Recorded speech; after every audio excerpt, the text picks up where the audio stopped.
हरे कृष्णा। प्रकाशानंद और चैतन्य महाप्रभु का जब वार्ता चल रहा था तो उसी समय प्रकाशानंद ने कहा कि आप तो विद्वान हैं और आप इस तरह से पागलों की तरह नाच गान क्यों करते हैं, सन्यासी हैं। तो चैतन्य महाप्रभु ने कहा था कि हमारे गुरु ने कहा कि हम इतने योग्य नहीं हैं कि हम वेद पाठ आदि कर सकें, तो हमारे गुरु ने कहा यही कीर्तन करो और नाच गान करो।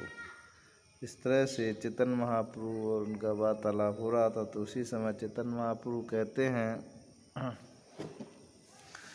कि कृष्ण मंत्र हेते हवे संसार मोचन, और कृष्ण नाम है वे पावे कृष्ण रे चरण। कृष्ण के पवित्र नाम के कीर्तन मात्र से मनुष्य को भौतिक संसार से छुटकारा मिल जाता है। निसंदेह केवल हरे कृष्ण मंत्र का कीर्तन करने से उसे भगवान के चरण कमलों के दर्शन हो सकते हैं। चैतन्य महाप्रभु कहते हैं जो महामंत्र करता है हरे कृष्ण कृष्ण कृष्ण हरे हरे, हरे राम राम राम हरे हरे, तो महाप्रभु कहते हैं उसे कृष्ण के चरणों के दर्शन हो सकते हैं अगर वो अच्छे से भगवान का कीर्तन और जप करता है तो ज़रूर उसको ये सब की प्राप्ति होगी। लेकिन शुद्ध जप करना होगा हमको। प्राय में देखते हैं लोग फेसबुक के द्वारा महामंत्र कीर्तन तो के जप करते हैं लेकिन शुद्ध जप नहीं करते हैं। तो शुद्ध जप करना होगा तभी भगवान की प्राप्ति हो सकती है। जीव के भौतिक दुख जो उसके लिए आवश्यक नहीं है, भक्ति की विधि द्वारा दूर किया जा सकता है। किंतु अधिकांश लोग इसे नहीं जानते। इसलिए विद्वान व्यासदेव ने इस परम सत्य विषय वैदिक साहित्य भागवत का संकलन किया है। भक्ति योग का अभ्यास करने से मनुष्य सारी गलत धारणाओं से एवं भौतिक जगत की उलझनों से बच सकता है। अतएव व्यासदेव ने भी नारद के आदेश अनुसार जाओ भी जाओ, अभी यहाँ उदम मत करो कि नाम बिनु कली काले नाही यार धर्म, सर्व मंत्र सार नाम यही शास्त्र मर्म।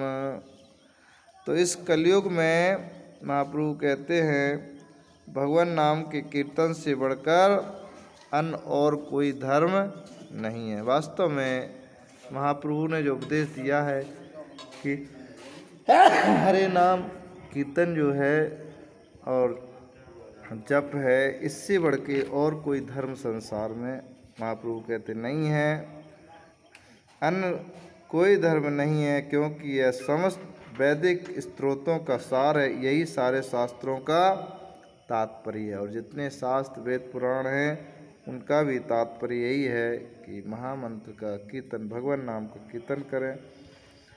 सतयुग त्रेतायुग द्वापर युग में गुरु शिष्य परंपरा पद्धति के नियमों का कड़ाई से सम्मान होता था, किंतु वर्तमान युग में अर्थात कलयुग में लोग इस स्रोत परंपरा अर्थात गुरु शिष्य परंपरा द्वारा ज्ञान प्राप्त करने के महत्व की उपेक्षा करते हैं। और युगों में तो गुरु परंपरा को अच्छे से फॉलो करते हैं, लेकिन इस कलयुग में लोग प्रायः इसको नहीं फॉलो करते।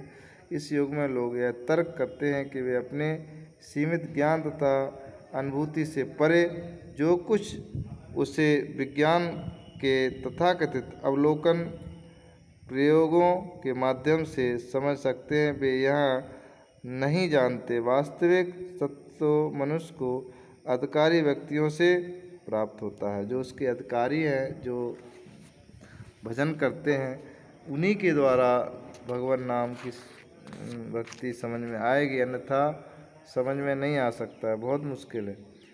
के इत बलि एक श्लोके सिखायल मोरे, कंठे करी यही श्लोक करहीं विचारे। हरे कृष्ण महामंत्र की शक्ति का वर्णन करने के बाद मेरे गुरु ने दूसरे श्लोक दूसरे श्लोक सिखाया और मुझे यह उपदेश दिया कि मैं इसे सदैव अपने कंठ के भीतर धारण करूं। बस उन्होंने यही हमको शिक्षा दी कि इसको ही धारण करें। हरे नाम हरे नामेव केवलम कलिविनास्ते विनास्ते विनास्ते विगतिरन्यथा। इस कलयुग में आध्यात्मिक उन्नति के लिए हरिनाम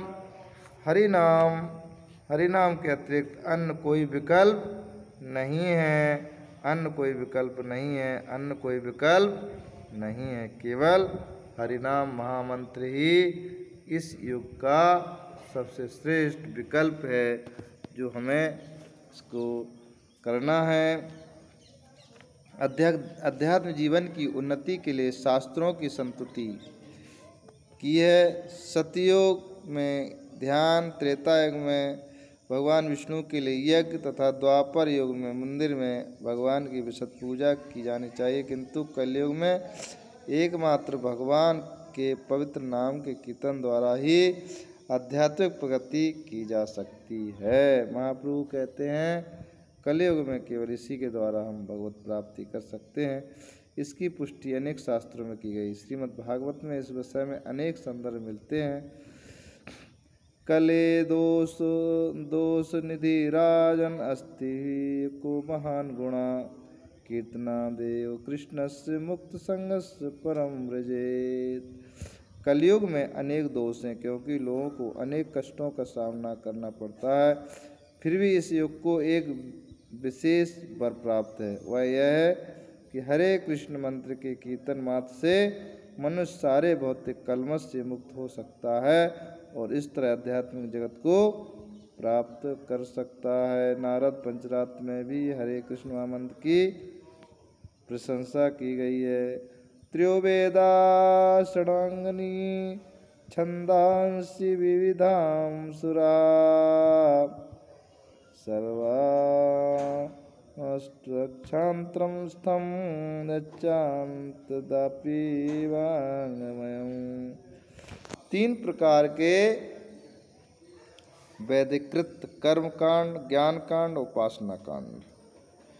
छंद अर्थात वैदिक स्तोत्र तथा देवताओं को प्रसन्न करने की विधियां, यह समस्त वैदिक ज्ञान का सार हरे कृष्ण इन 8 अक्षरों में निहित हैं। तो इस तरह से हमें महामंत्र ही कलयुग में करना चाहिए। यही वास्तव में मुक्त कर सकता है और कोई कलयुग में मुक्त नहीं कर सकता है। श्री जीव गोस्वामी कहते हैं कि सारे वैदिक मंत्रों का सार भगवान के पवित्र नाम का कीर्तन। प्रत्येक मंत्र नमः ओम उपसर्ग से प्रारंभ होता है और अंततः पूर्ण पुरुषोत्तम भगवान के नाम को संबोधित करता है। भगवान की परम इच्छा से नारद तथा ऋषियों द्वारा उच्चारित प्रत्येक मंत्र में विशेष शक्ति होती है। पवित्र भगवान नाम के कीर्तन से परमेश्वर के साथ जीव दिव्य संबंध तुरंत जागृत हो उठती है। दूसरा, इसलिए हमें भगवान का अच्छे भाव से जप करना है, शुद्ध मन से जप करना है, तो निश्चित ही हमारा कल्याण होने में कोई देर नहीं लगेगी। तो हमें इस तरह से हरिनाम कीर्तन करना और जप करना है। हरे कृष्णा।